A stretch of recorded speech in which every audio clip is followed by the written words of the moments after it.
The screech of metal grinding against stone. The smell of sulfur and sweat hanging thick in Pennsylvania air. Centralia, 1974. The coal mine that's been burning underground for 2 years, slowly killing the town one breath at a time.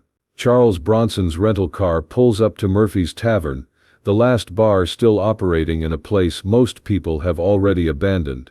At 53 years old, Charles is here researching a role about coal miners, trying to understand the world he left behind 30 years ago.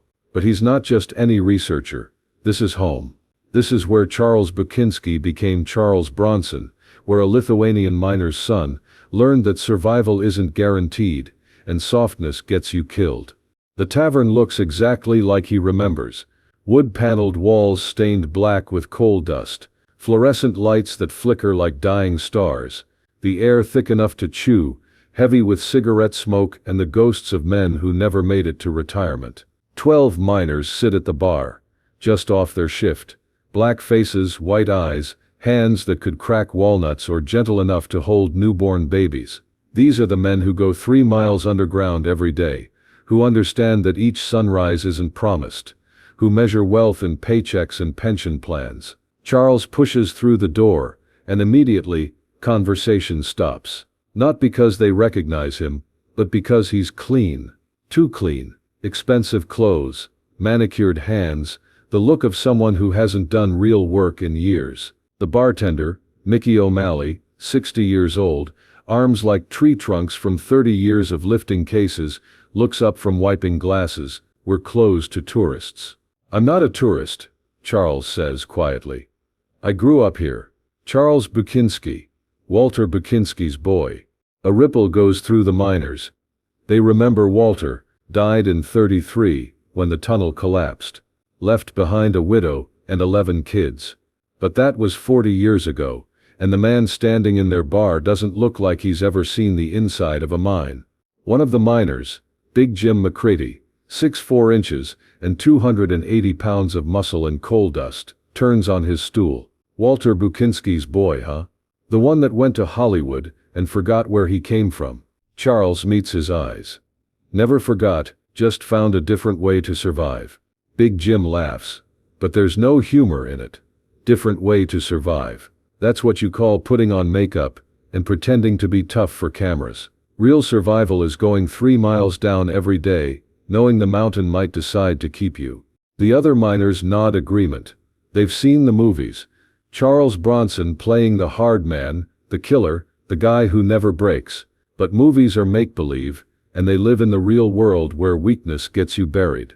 You think we're stupid? Asks Danny Rodriguez, younger than the others, maybe 35, but already carrying the weight of a man who's seen too much darkness. Think we don't know the difference between movie tough and mine tough. Charles orders a beer, sets money on the bar. Never said you were stupid. Said I grew up here. That makes us family, whether you like it or not. Family, Big Jim spits. Family doesn't abandon family. Family doesn't get rich and famous and forget the people they left behind. The accusation hangs heavy in the stale air. Charles understands the anger, the resentment. He escaped, made it out, left them behind to keep crawling into the earth while he posed for cameras and lived in mansions. Jim, Charles says, his voice carrying the weight of years, what do you think I left behind when I went to California? Everything. Your name, your people, your understanding of what real work looks like. Charles nods slowly. Maybe, but what do you think I took with me? The question surprises them. They expected defensiveness, Hollywood excuses. Instead, Charles is asking them to think. I took 11 kids in a family with no father. I took a mother who cleaned houses for 50 cents a day. I took winters with no heat, summers with no food. I took the understanding that comfort is temporary and pain is permanent. He pauses, looks around the bar at faces marked by years underground. I took the knowledge that every day you wake up is a day you might not come home, that your hands are the only tools you can count on, that strong men cry when they think no one's watching, and that surviving isn't about being tough, it's about being tougher than whatever's trying to kill you. The miners listen, but skepticism remains in their eyes. Words are easy. Hollywood is full of pretty words. Prove it, Big Jim says finally. You want to claim kinship with us, prove you're not Hollywood soft, prove you remember what real work feels like. How? Big Jim grins, showing teeth stained by coffee and chewing tobacco.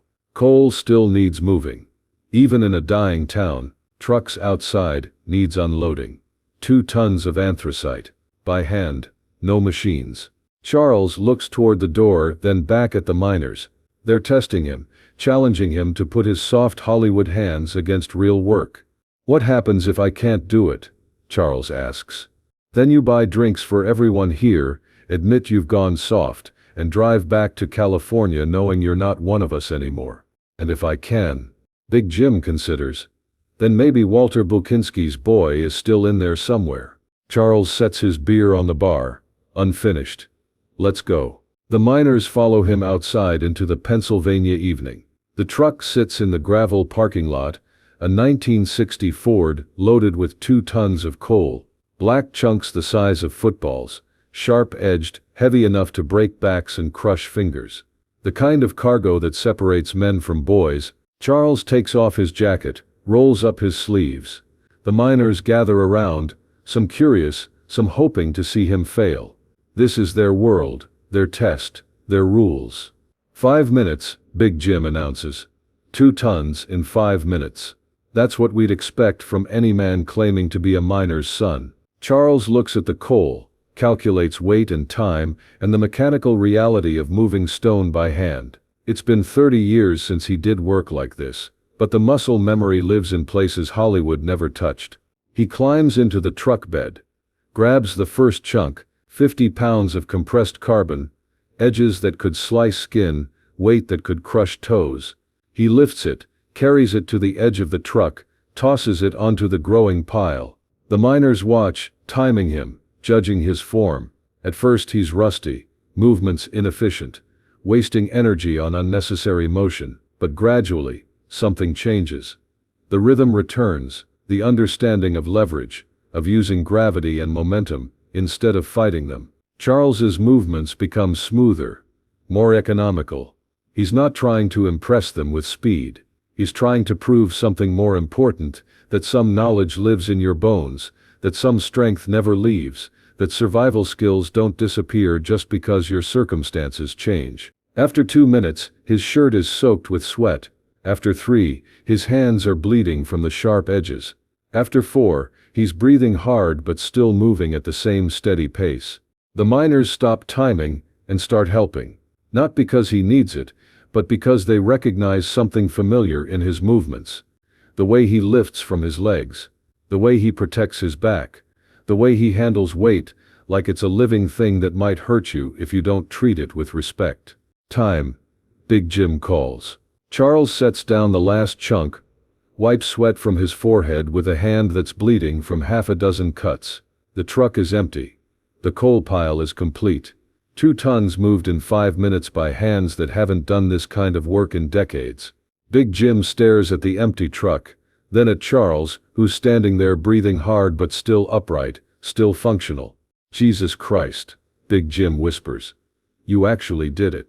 Charles looks at his bleeding hands, then at the miners surrounding him. Some things you never forget. Some strength never leaves. It just waits for you to need it again. Danny Rodriguez approaches, offers Charles a handkerchief for his hands.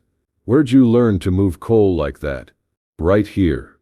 Summer job when I was 16. Before the war, before Hollywood, before I had any other options. The miners look at each other, seeing Charles differently now. Not the movie star slumming with the working class, but Walter Bukinski's son who never forgot where he came from, even when the world tried to make him forget. Big Jim extends a hand that's as coal-stained as Charles is now bloody. Brother, he says simply. Charles shakes it. Brother. They file back into the tavern, and this time, when Charles orders a beer, Mickey doesn't charge him. When he sits at the bar, the miners make room. When they talk, they include him in conversations about things that matter. Families, survival, the weight of responsibility that comes with being the man others depend on. You know what I learned tonight? Big Jim says after his 3rd beer. I learned that success doesn't have to mean abandoning where you came from. I learned that Charles Bronson might be a movie star, but Charles Bukinski is still in there. Charles nods. Had to be. Couldn't have survived Hollywood without him. Danny asks the question. They're all thinking, why'd you come back? Really? Charles considers his answer carefully. Because I'm about to play a coal miner in a movie. Wanted to remember what that actually means. Wanted to make sure I got it right. What's the movie about? Man whose family gets killed, goes after the people responsible, uses everything he learned growing up hard to survive what they throw at him. The miners nod. They understand that story. It's their story, in a way. Men who use whatever strength they have to protect whatever matters most. You'll get it right, Big Jim says, because you remember what we remember. That strength isn't about muscles, it's about not quitting when quitting would be easier. Charles finishes his beer, leaves money on the bar for everyone's drinks. As he heads for the door, the miners call out goodbyes, not to Charles Bronson the movie star, but to Charlie Bukinski, Walter's boy, one of their own who made good, but never forgot his roots. Death Wish becomes the biggest hit of Charles's career, grossing over $22 million worldwide. Critics praise his authentic portrayal of working-class masculinity. But Charles knows the secret. He wasn't acting. He was just remembering who he was before Hollywood taught him to pretend to be someone else. 5 minutes moving coal in a Pennsylvania parking lot. 5 minutes that proved to a dozen skeptical miners that success doesn't have to mean softness, that remembering where you came from is more important than forgetting where you're going. Charles Bronson drove away from Centralia that night with bleeding hands and a clean conscience. He'd been tested by the hardest men he knew and found worthy, not because he was famous, but because when it mattered, Walter Bukinski's son was still strong enough to do Walter Bukinski's work. The coal mine finally closed in 1981. Most of the miners moved away, found other work, other lives. But they never forgot the night a movie star proved he was still one of them. The night Charles Bronson came home and earned the right to be called brother by men who don't use that word lightly. 5 minutes of real work. 5 minutes that proved authenticity isn't about where you end up, but about never forgetting where you started. 5 minutes that showed 12 coal miners that sometimes, just sometimes, Hollywood doesn't change a man so much as give him a bigger stage to show who he always was.